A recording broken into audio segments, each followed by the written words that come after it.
A Story of Land and Sea by Lord Dunsany.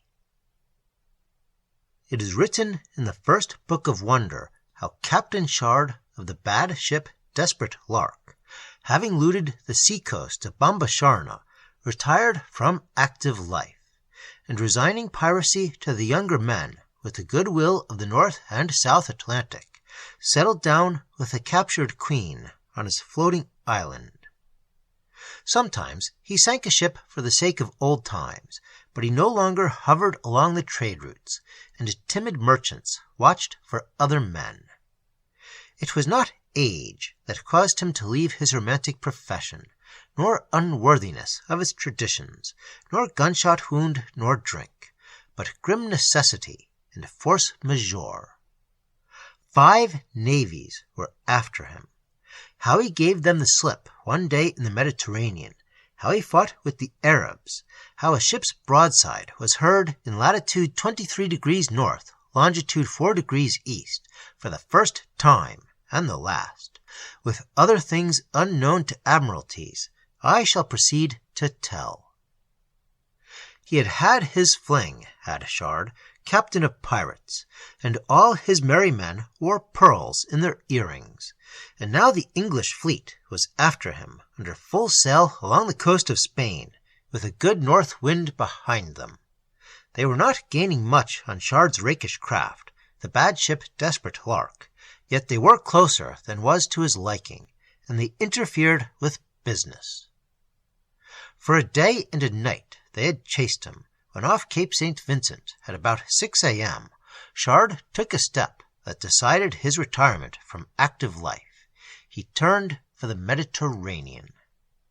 Had he held on southwards down the African coast, it is doubtful whether in face of the interference of England, Russia, France, Denmark, and Spain, he could have made piracy pay. But in turning for the Mediterranean, he took what we may call the penultimate step of his life, which meant for him settling down. There were 3 great courses of action invented by Shard in his youth, upon which he pondered by day and brooded by night. Consolations in all his dangers, secret even from his men. 3 means of escape, as he hoped, from any peril that might meet him on the sea. One of these was the floating island that the Book of Wonder tells of. Another was so fantastic that we may doubt if even the brilliant audacity of Shard could ever have found it practicable. At least, he never tried it, so far as is known, in that tavern by the sea in which I glean my news. And the third he determined on carrying out as he turned that morning for the Mediterranean. True, he might yet have practiced piracy in spite of the step that he took, a little later when the seas grew quiet. But that penultimate step was like that small house in the country that the businessman has his eye on, like some snug investment put away for old age. There are certain final courses in men's lives which after taking they never go back to business. He turned then for the Mediterranean with the English fleet behind him, and his men wondered. What madness was this, muttered Bill the boatswain, in old Frank's only ear, with the French fleet waiting in the Gulf of Lyons, and the Spaniards all the way between Sardinia and Tunis, for they knew the Spaniards' ways, and they made a deputation, and waited upon Captain Shard, all of them sober and wearing their costly clothes, and they said that the Mediterranean was a trap, and all he said was that the north wind should hold, and the crew said they were done. So they entered the Mediterranean, and the English fleet came up and closed the straits. And Shard went tacking along the Moroccan coast with a dozen frigates behind him, and the north wind grew in strength, and not till evening did he speak to his crew. And then he gathered them all together, except the man at the helm, and politely asked them to come down to the hold. And there he showed them 6 immense steel axles, and a dozen low iron wheels of enormous width, which none had seen before, and he told his crew how all unknown to the world his keel had been specially fitted for these same axles and wheels, and how he meant soon to sail to the wide Atlantic again, though not by the way of the Straits. And when they heard the name of the Atlantic, all his merry men cheered, for they looked on the Atlantic as a wide, safe sea. And night came down, and Captain Shard sent for his diver. With the sea getting up, it was hard work for the diver, but by midnight things were done to Shard's satisfaction, and the diver said that of all the jobs he had done, but finding no apt comparison, and being in need of a drink, silence fell on him, and soon sleep, and his comrades carried him away to his hammock. All the next day the chase went on with the English well in sight, for Shard had lost time overnight with his wheels and axles, and the danger of meeting the Spaniards increased every hour, and evening came when every minute seemed dangerous, yet they still went tacking on towards the east, where they knew the Spaniards must be. And at last they sighted their topsails right ahead, and still Shard went on. It was a close thing, but night was coming on, and the Union Jack, which he hoisted, helped Shard with the Spaniards for the last few anxious minutes, though it seemed to anger the English. But as Shard said, "There's no pleasing everyone." And then the twilight shivered into darkness. "Hard to starboard," said Captain Shard. The north wind, which had risen all day, was now blowing a gale. I do not know what part of the coast Shard steered for, but Shard knew, for the coasts of the world were to him what Margate is to some of us. At a place where the desert rolling up from mystery and from death, yea, from the heart of Africa, emerges upon the sea, no less grand than her, no less terrible, even there they sighted the land quite close, almost in darkness. Shard ordered every man to the hinder part of the ship, and all the ballast too, and soon the desperate Lark, her prow a little high out of the water, doing her 18 knots before the wind, struck a sandy beach, and shuddered. She heeled over a little, then righted herself, and slowly headed into the interior of Africa. The men would have given 3 cheers, but after the first, Shard silenced them, and, steering the ship himself, he made them a short speech, while the broad wheels pounded slowly over the African sand, doing barely 5 knots in a gale. The perils of the sea, he said, had been greatly exaggerated. Ships had been sailing the sea for hundreds of years, and at sea you knew what to do, but on land this was different. They were on land now, and they were not to forget it. At sea you might make as much noise as you pleased, and no harm was done, but on land anything might happen. One of the perils of the land that he instanced was that of hanging. For every 100 men that they hung on land, he said, not more than 20 would be hung at sea. The men were to sleep at their guns.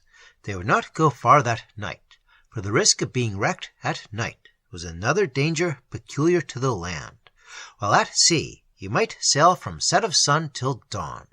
Yet it was essential to get out of sight of the sea, for if anyone knew they were there, they'd have cavalry after them.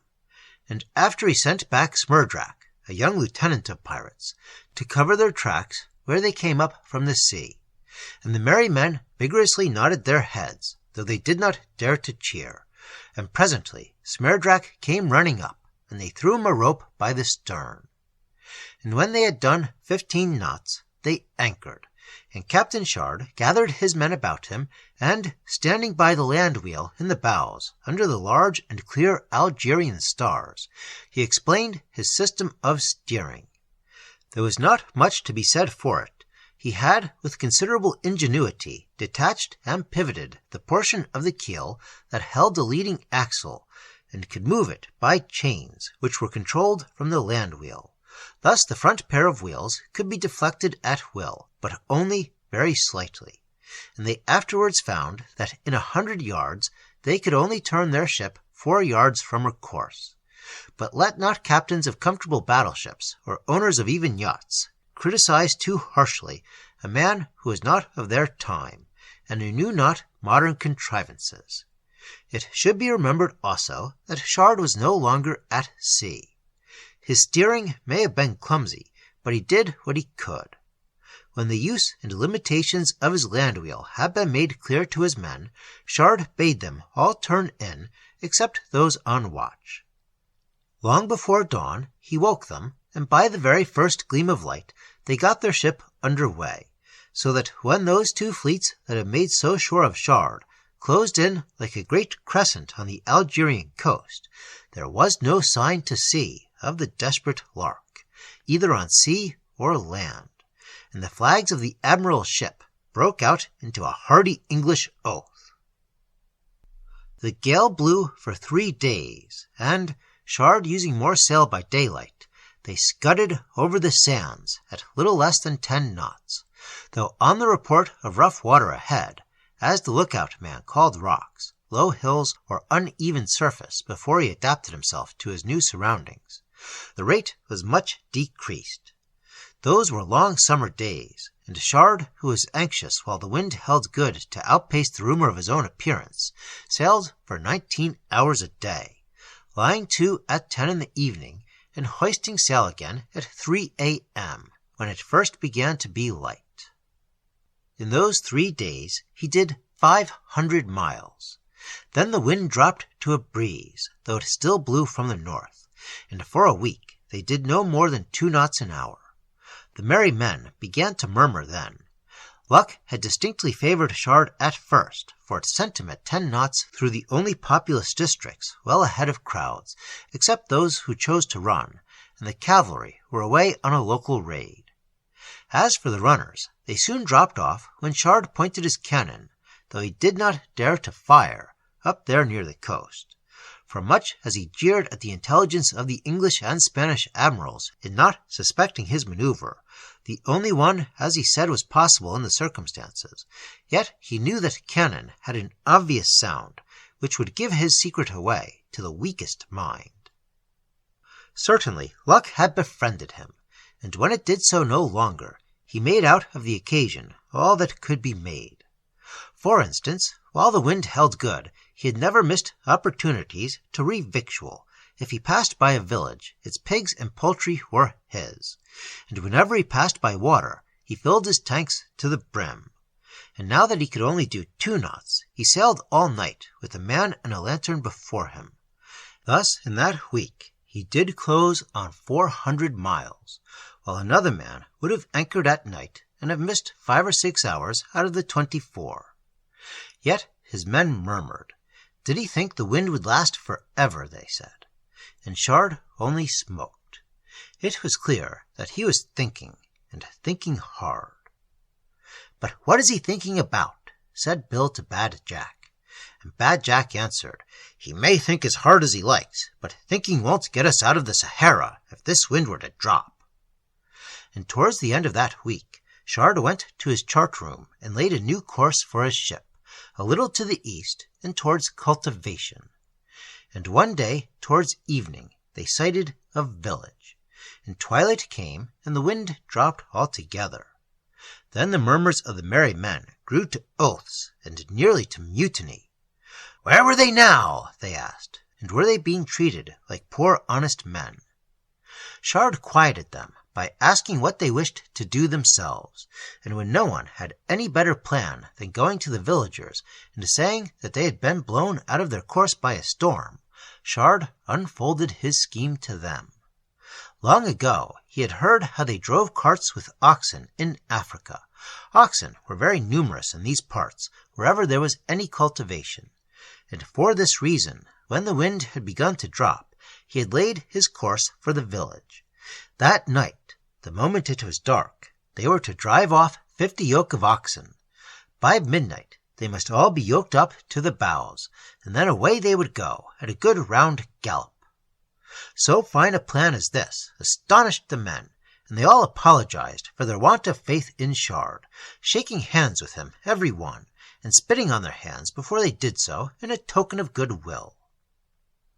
The raid that night succeeded admirably, but ingenious as Chard was on land, and a past master at sea, yet it must be admitted that lack of experience in this class of seamanship led him to make a mistake. A slight one, it is true, and one that a little practice would have prevented altogether. The oxen could not gallop. Chard swore at them, threatened them with his pistol, said they should have no food, and all to no avail. That night, and as long as they pulled the bad ship Desperate Lark, they did 1 knot an hour, and no more. Chard's failures, like everything that came his way, were used as stones in the edifice of his future success. He went at once to his chart-room and worked out all his calculations anew. The matter of the oxen's pace made pursuit impossible to avoid. Chard therefore countermanded his order to his lieutenant to cover the tracks in the sand, and the Desperate Lark plodded on into the Sahara on her new course, trusting to her guns. The village was not a large one, and the little crowd that was sighted astern next morning disappeared after the first shot from the cannon in the stern. At first, Chard made the oxen wear rough iron bits, another of his mistakes, and strong bits too. "For if they run away," he had said, "we might as well be driving before a gale, and there's no saying where we'd find ourselves." But after a day or two he found that the bits were no good, and, like the practical man he was, immediately corrected his mistake. And now the crew sang merry songs all day, bringing out mandolins and clarionets, and cheering Captain Chard. All were jolly, except the captain himself, whose face was moody and perplexed. He alone expected to hear more of those villagers, and the oxen were drinking up the water every day. He alone feared that there was no more to be had, and a very unpleasant fear that is, when your ship is becalmed in a desert. For over a week they went on like this, doing 10 knots a day, and the music and singing got on the captain's nerves, but he dared not tell his men what the trouble was. And then one day the oxen drank up the last of the water, and Lieutenant Smerdrack came and reported the fact. "Give them rum," said Chard, and he cursed the oxen. "What is good enough for me," he said, "should be good enough for them." And he swore that they should have rum. "Aye, aye, sir," said the young lieutenant of pirates. Chard should not be judged by the orders he gave that day. For nearly a fortnight he had watched the doom that was coming slowly towards him. Discipline cut him off from anyone that might have shared his fear and discussed it, and all the while he had had to navigate his ship, which even at sea is an arduous responsibility. These things had fretted the calm of that clear judgment that had once baffled 5 navies. Therefore he cursed the oxen and ordered them rum, and Smerdrack had said, "Aye, aye, sir," and gone below. Towards sunset, Chard was standing on the poop, thinking of death. It would not come to him by thirst. Mutiny first, he thought. The oxen were refusing rum for the last time, and the men were beginning to eye Captain Chard in a very ominous way, not muttering, but each man looking at him with the sidelong look of the eye, as though there were only one thought among them all that had no need of words.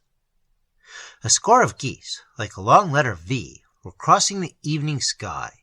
They slanted their necks, and all went twisting downwards, somewhere about the horizon. Captain Chard rushed to his chart-room, and presently the men came in at the door with old Frank in front, looking awkward, and twisting his cap in his hand. "What is it?" said Chard, as though nothing were wrong. Then old Frank said what he had come to say. "We want to know what you be going to do." And the men nodded grimly. "Get water for the oxen," said Captain Chard, "as the swine won't have rum, and they'll have to work for it, the lazy beasts. A banker." And at the word water, a look came into their faces like when some wanderer suddenly thinks of home. "Water," they said. "Why not?" said Captain Chard, and none of them ever knew that but for those geese that slanted their necks and suddenly twisted downward, they would have found no water that night, nor ever after, and the Sahara would have taken them as she has taken so many, and shall take so many more. All that night they followed their new course. At dawn they found an oasis, and the oxen drank. And here, on this green acre or so, with its palm trees and its well, beleaguered by thousands of miles of desert, and holding out through the ages, here they decided to stay. For those who have been without water for a while in one of Africa's deserts, come to have for that simple fluid such a regard as you, O reader, might not easily credit. And here each man chose a site where he would build his hut, and settle down, and marry perhaps, and even forget the sea. When Captain Shard, having filled his tanks and barrels peremptorily, ordered them to weigh anchor, there was much dissatisfaction, even some grumbling, but when a man has twice saved his fellows from death by the sheer freshness of his mind, they come to have a respect for his judgment that is not shaken by trifles. It must be remembered that in the affair of the dropping of the wind, and again when they ran out of water, these men were at their wits' end. So was Shard on the last occasion, but they did not know. All this Shard knew, and he chose this occasion to strengthen the reputation that he had in the minds of the men of that bad ship by explaining to them his motives, which usually he kept secret. The oasis, he said, must be a port of call for all the travelers within hundreds of miles. How many men did you see gathered together in any part of the world where there was a drop of whiskey to be had? And water here was rarer than whiskey in decent countries, and, such was the peculiarity of the Arabs, even more precious. Another thing he pointed out to them: the Arabs were a singularly inquisitive people, and if they came upon a ship in the desert, they would probably talk about it. And the world, having a wickedly malicious tongue, would never construe in its proper light their difference with the English and Spanish fleets, but would merely side with the strong against the weak. And the men sighed, and sang the capstan song, and hoisted the anchor, and yoked the oxen up, and away they went doing their steady knot, which nothing could increase. It may be thought strange that with all the sail furled in dead calm, and while the oxen rested, they should have cast anchor at all. But custom is not easily overcome, and long survives its use. Rather inquire how many such useless customs we ourselves preserve. The flaps, for instance, to pull up the tops of hunting boots, though the tops no longer pull up. The bows on our evening shoes, that neither tie nor untie. They said they felt safer that way, and there was an end of it. Shard lay a course of south by west, and they did 10 knots that day. The next day they did 7 or 8, and Shard hove to. Here he intended to stop. They had large supplies of fodder on board for the oxen. For his men he had a pig or so, plenty of poultry, several sacks of biscuits, and 98 oxen. For 2 were already eaten, and they were only 20 miles from water. Here he said they would stay till folks forgot their past. Someone would invent something, or some new thing would turn up to take folks' minds off them and the ships he had sunk. He forgot that there are men who are well paid to remember. Halfway between him and the oasis, he established a little depot where he buried his water barrels. As soon as a barrel was empty, he sent 6 men to roll it by turns to the depot. This they would do at night, keeping hid by day, and next night they would push on to the oasis, fill the barrel, and roll it back. Thus, only 10 miles away, he soon had a store of water, unknown to the thirstiest native of Africa, from which he could safely replenish his tanks at will. He allowed his men to sing, and even, within reason, to light fires. Those were jolly nights, while the rum held out. Sometimes they saw gazelles watching them curiously. Sometimes a lion went by over the sand. The sound of his roar added to their sense of the security of their ship. All round them, level, immensely lay the Sahara. "This is better than an English prison," said Captain Shard. And still the dead calm lasted. Not even the sand whispered at night to little winds. And when the rum gave out, and it looked like trouble, Shard reminded them what little use it had been to them when it was all they had, and the oxen wouldn't look at it. And the days wore on with singing, and even dancing at times, and at nights, round a cautious fire in a hollow of sand, with only one man on watch, they told tales of the sea. It was all a relief, after arduous watches and sleeping by the guns, a rest to strained nerves and eyes, and all agreed, for all that they missed their rum, that the best place for a ship like theirs was the land. This was in latitude 23 degrees north, longitude 4 degrees east, where, as I have said, a ship's broadside was heard for the first time, and the last. It happened this way. They had been there several weeks, and had eaten perhaps 10 or a dozen oxen, and all that while there had been no breath of wind, and they had seen no one. When one morning, about 2 bells, when the crew were at breakfast, the lookout man reported cavalry on the port side, Shard, who had already surrounded his ship with sharpened stakes, ordered all his men on board. The young trumpeter, who prided himself on having picked up the ways of the land, sounded, "Prepare to receive cavalry." Shard sent a few men below with pikes to the lower portholes, 2 more aloft with muskets, the rest to the guns. He changed the grape or canister with which the guns were loaded in case of surprise for shot, cleared the decks, drew in ladders, and before the cavalry came within range, everything was ready for them. The oxen were always yoked in order that Shard could maneuver his ship at a moment's notice. When first sighted, the cavalry were trotting, but they were coming on now at a slow canter. Arabs in white robes on good horses. Shard estimated that there were 200 or 300 of them. At 60 yards, Shard opened with one gun. He had had the distance measured, but he never practiced for fear of being heard at the oasis. The shot went high. The next one fell short and ricocheted over the Arabs' heads. Shard had the range then, and by the time the 10 remaining guns of his broadside were given the same elevation as that of his second gun, the Arabs had come to the spot where the last shot pitched. The broadside hit the horses, mostly low, and ricocheted on amongst them.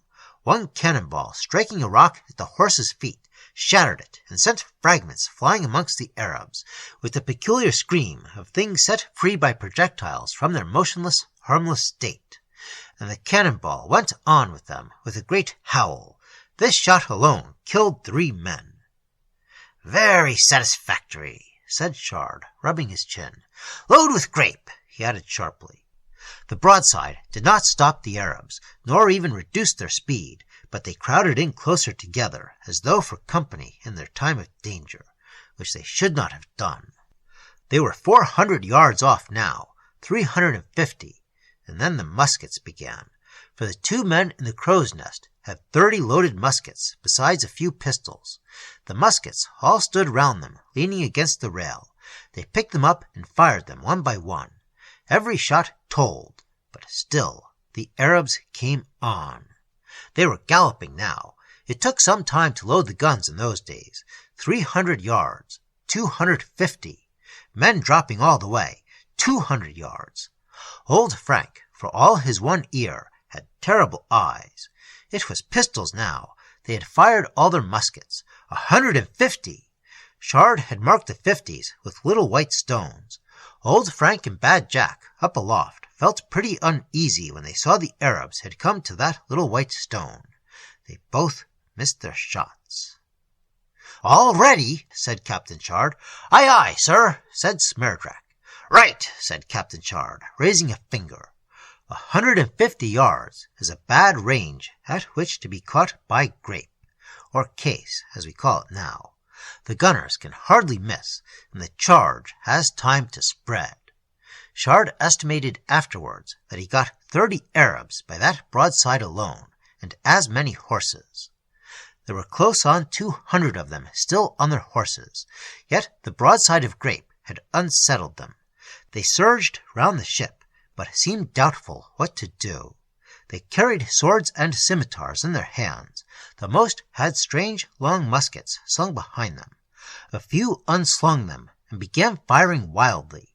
They could not reach Chard's merry men with their swords. Had it not been for that broadside that took them when it did, they might have climbed up from their horses and carried the bad ship by sheer force of numbers. But they would have had to have been very steady, and the broadside spoiled all that. Their best course was to have concentrated all their efforts in setting fire to the ship, but this they did not attempt. Part of them swarmed all round the ship, brandishing their swords and looking vainly for an easy entrance. Perhaps they expected a door. They were not seafaring people. But their leaders were evidently set on driving off the oxen, not dreaming that the desperate Lark had other means of travelling. And this, to some extent, they succeeded in doing. 30 they drove off, cutting the traces. 20 they killed on the spot with their scimitars, though the bow gun caught them twice as they did their work, and 10 more were unluckily killed by Chard's bow gun. Before they could fire a third time from the bows, they all galloped away, firing back at the oxen with their muskets and killing 3 more. And what troubled Chard more than the loss of his oxen was the way that they maneuvered, galloping off just when the bow gun was ready, and riding off by the port bow where the broadside could not get them, which seemed to him to show more knowledge of guns than they could have learned on that bright morning. What, thought Chard to himself, if they could bring big guns against the desperate Lark? And the mere thought of it made him rail at fate. But the merry men all cheered when they rode away. Chard had only 22 oxen left, and then a score or so of the Arabs dismounted, while the rest rode further on, leading their horses. And the dismounted men lay down on the port bow behind some rocks 200 yards away, and began to shoot at the oxen. Chard had just enough of them left to maneuver his ship with an effort, and he turned his ship a few points to the starboard, so as to get a broadside at the rocks.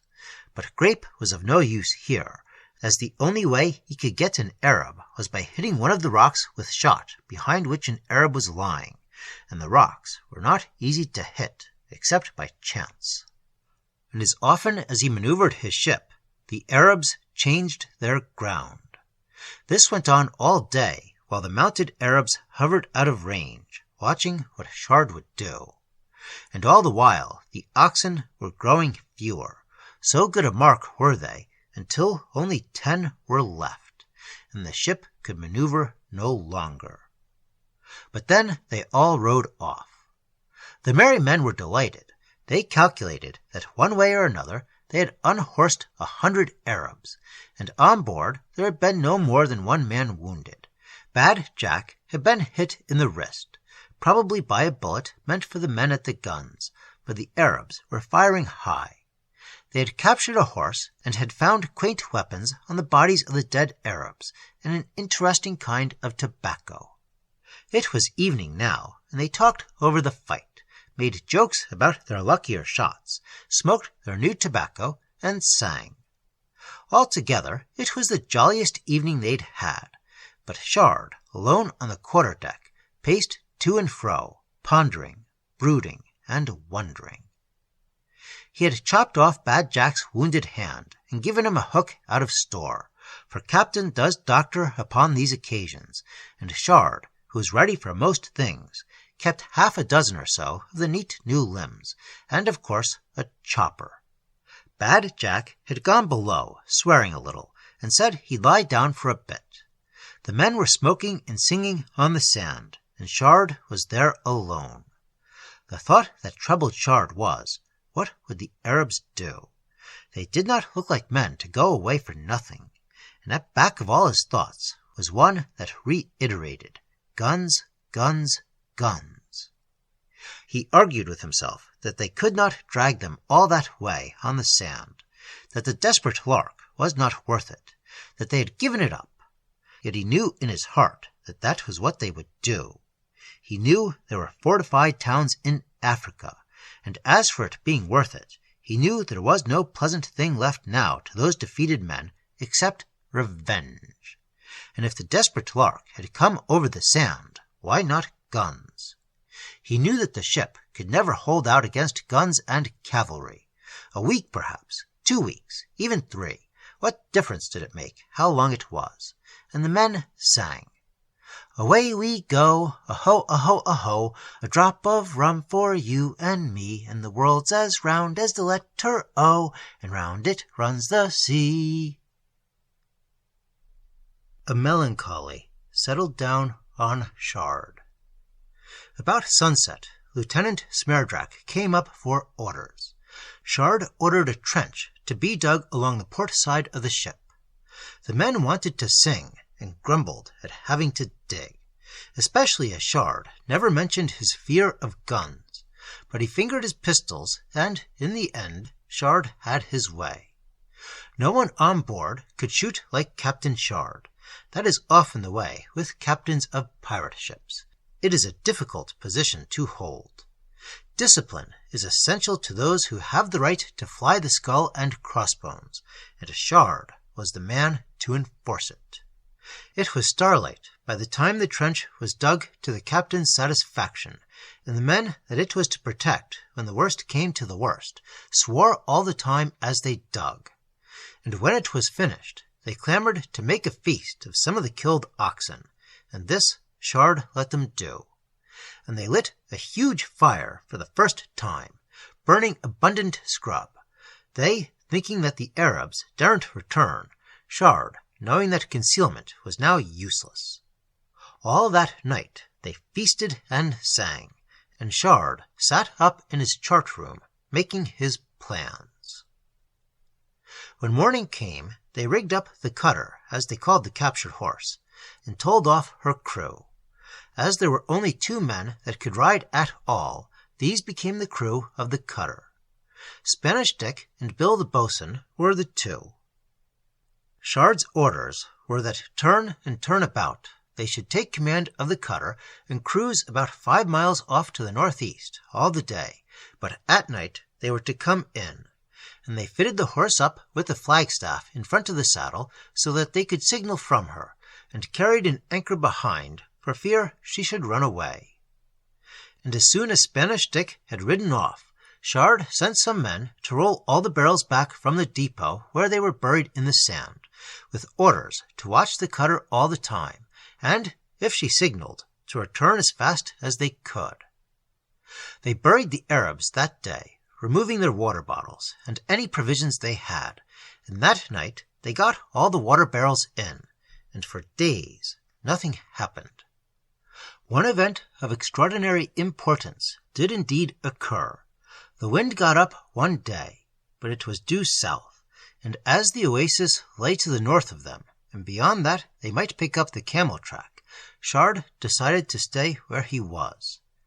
If it had looked to him like lasting, Shard might have hoisted sail, but it dropped at evening, as he knew it would, and in any case it was not the wind he wanted. And more days went by, 2 weeks without a breeze. The dead oxen would not keep, and they had to kill 3 more. There were only 7 left now.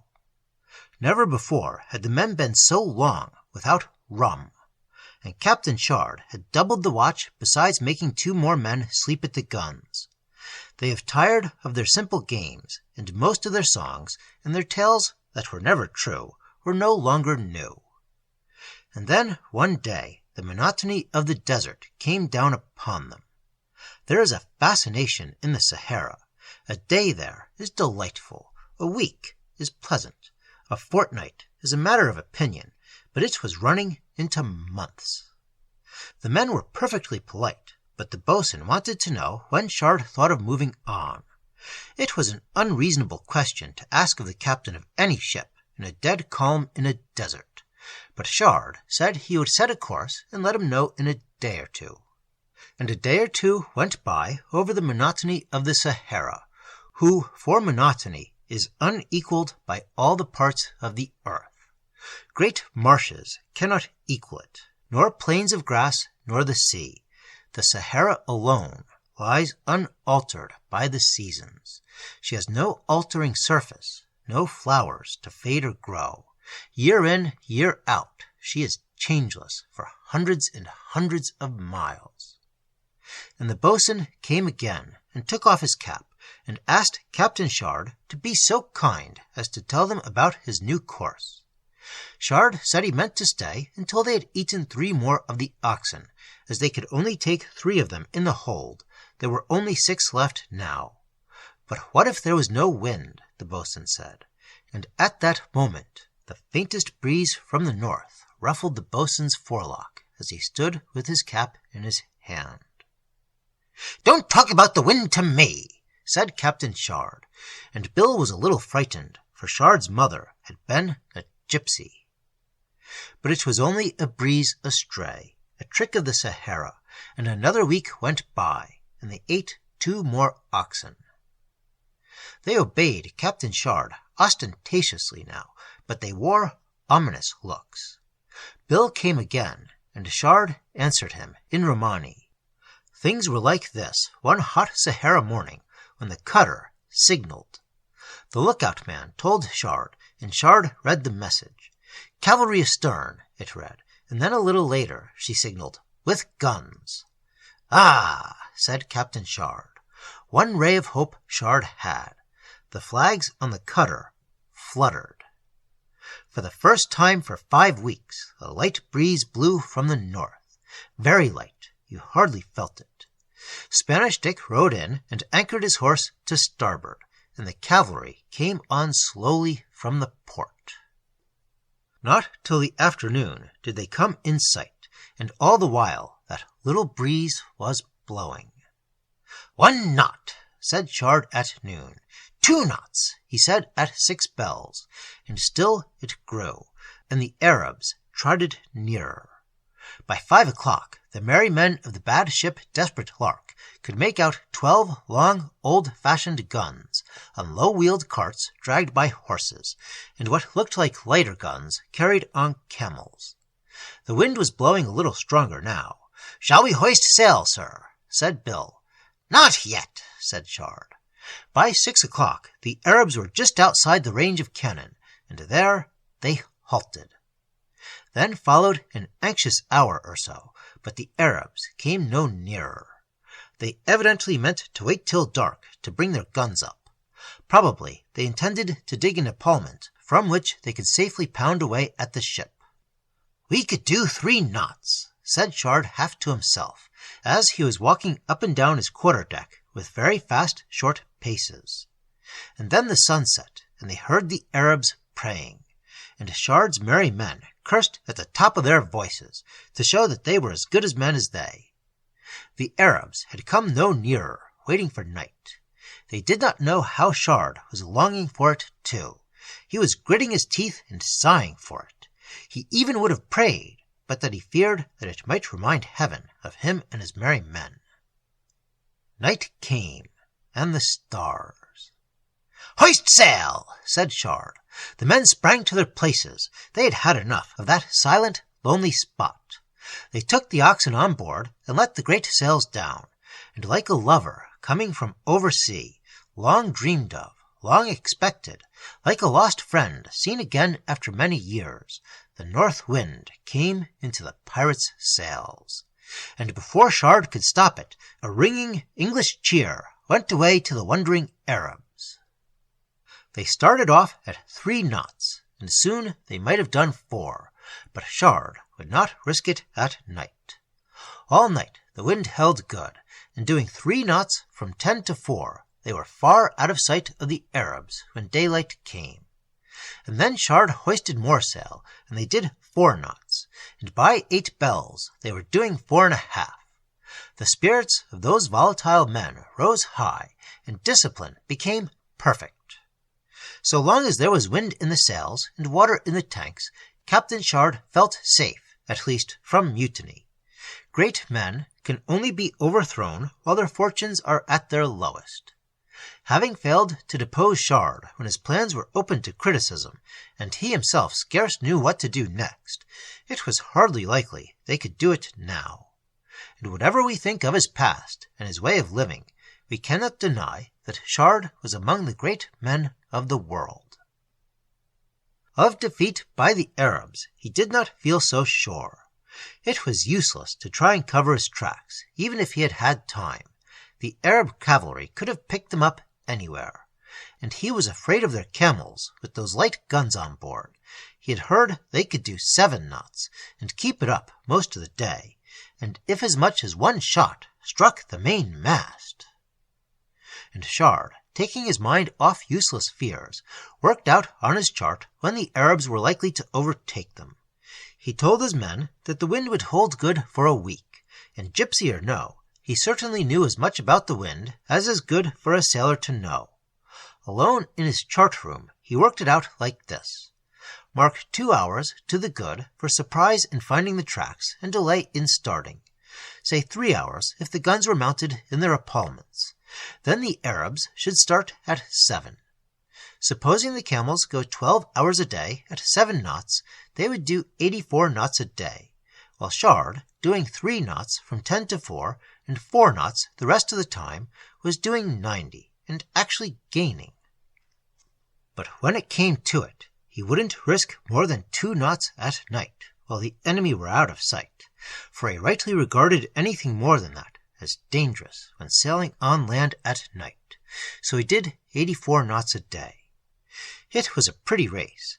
I have not troubled to see if Chard added up his figures wrongly, or if he underrated the pace of the camels, but whatever it was, the Arabs gained slightly, for on the 4th day, Spanish Jack, 5 knots astern on what they called the cutter, sighted the camels a very long way off, and signalled the fact to Chard they had left their cavalry behind, as Chard supposed they would. The wind held good.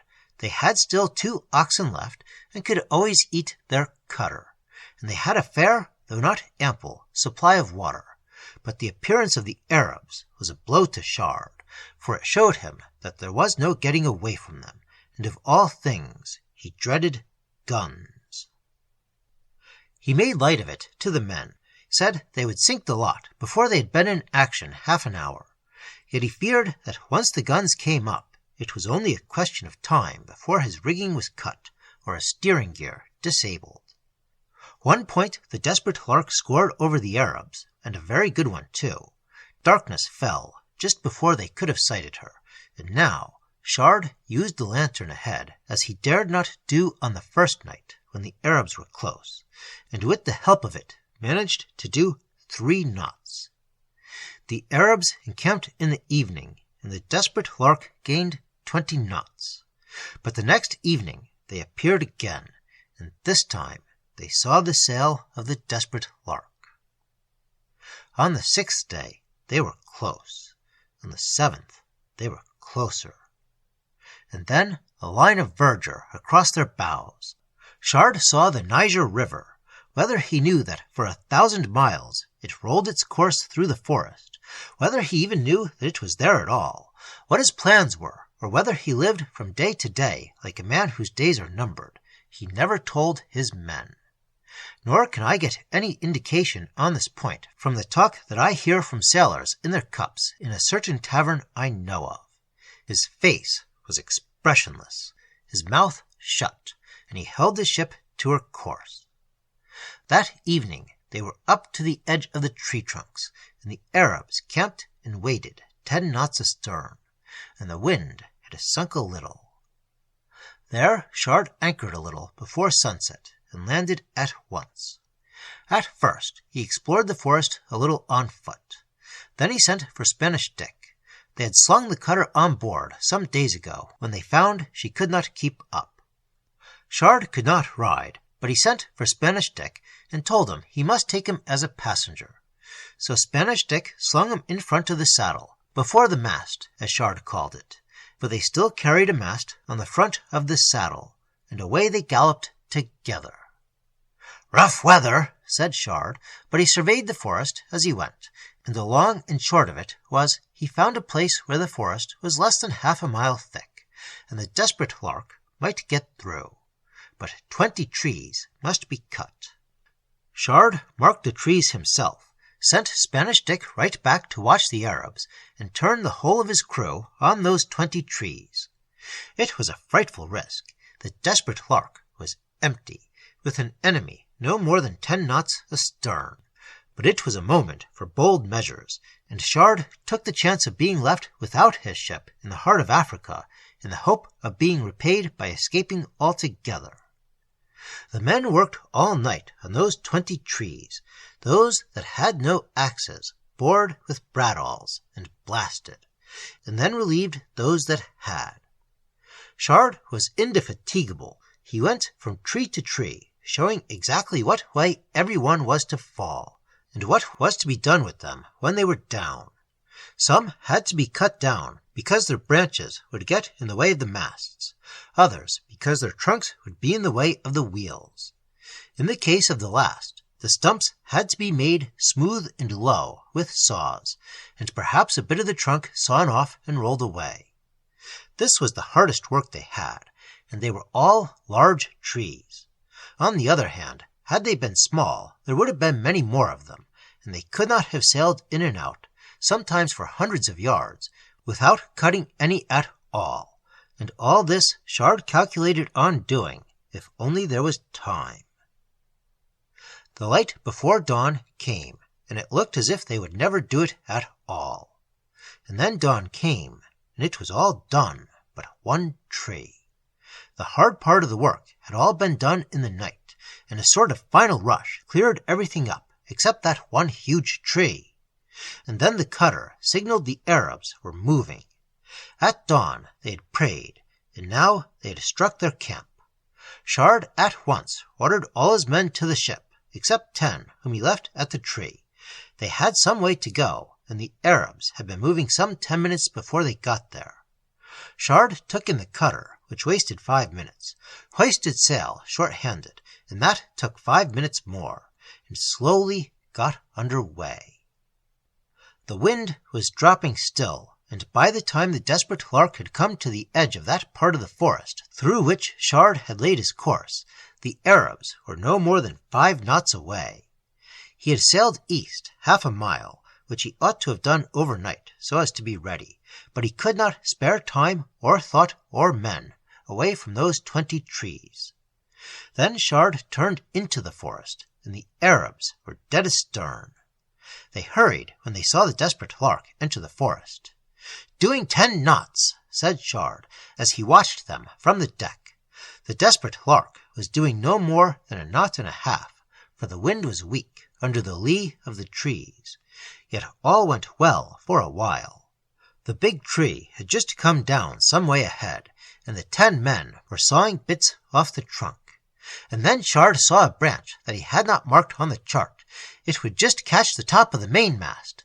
He anchored at once, and sent a hand aloft, who sawed it halfway through, and did the rest with a pistol. And now the Arabs were only 3 knots astern. For 1/4 mile Shard steered them through the forest, till they came to the 10 men and that bad big tree. Another foot had yet to come off one corner of the stump, for the wheels had to pass over it.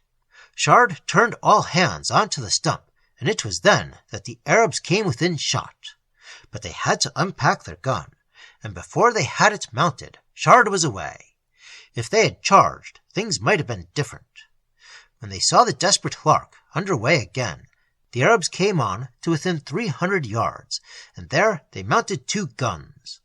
Shard watched them along his stern gun, but would not fire. They were 600 yards away before the Arabs could fire, and then they fired too soon, and both guns missed, and Shard and his merry men saw clear water only 10 fathoms ahead. Then Shard loaded his stern gun with canister instead of shot, and at the same moment the Arabs charged on their camels. They came galloping down through the forest, waving long lances. Shard left the steering to Smerdrak and stood by the stern gun. The Arabs were within 50 yards, and still Shard did not fire. He had most of his men in the stern, with muskets beside him. Those lances, carried on camels, were altogether different from swords in the hands of horsemen. They could reach the men on the deck. The men could see the horrible barbs on the lance heads. They were almost at their faces when Shard fired, and at the same moment the desperate Lark, with her dry and sun-cracked keel in the air on the high bank of the Niger, fell forward like a diver. The gun went off through the treetops. A wave came over the bows and swept the stern. The desperate Lark wriggled and righted herself. She was back in her element. The merry men looked at the wet decks and at their dripping clothes. "Water!" they said, almost wonderingly. The Arabs followed a little way through the forest, but when they saw that they had to face a broadside instead of one stern gun, and perceived that a ship afloat is less vulnerable to cavalry even than when on shore, they abandoned ideas of revenge, and comforted themselves with a text out of their sacred book, which tells how in other days and other places our enemies shall suffer even as we desire. For 1,000 miles, with the flow of the Niger and the help of occasional winds, the desperate Lark moved seawards. At first he sweeps east a little, and then southwards, till you come to a casa in the open sea. I will not tell you how they caught fish and ducks, raided a village here and there, and at last came to a casa, for I have said much already of Captain Shard. Imagine them drawing nearer and nearer the sea, bad men all, and yet with the feeling for something where we feel for our king, our country, or our home. A feeling for something that burned in them not less ardently than our feelings in us, and that something the sea. Imagine them nearing it till seabirds appeared, and they fancied they felt sea breezes, and all sang songs again that they had not sung for weeks. Imagine them heaving at last on the salt Atlantic again. I have said much already of Captain Shard, and I fear lest I shall weary you, O my reader, if I tell you any more of so bad a man. I, too, at the top of a tower, all alone, am weary. And yet it is right that such a tale should be told, a journey almost due south from near Algiers to a casa in a ship that we should call no more than a yacht. Let it be a stimulus to younger men. Guarantee to the reader.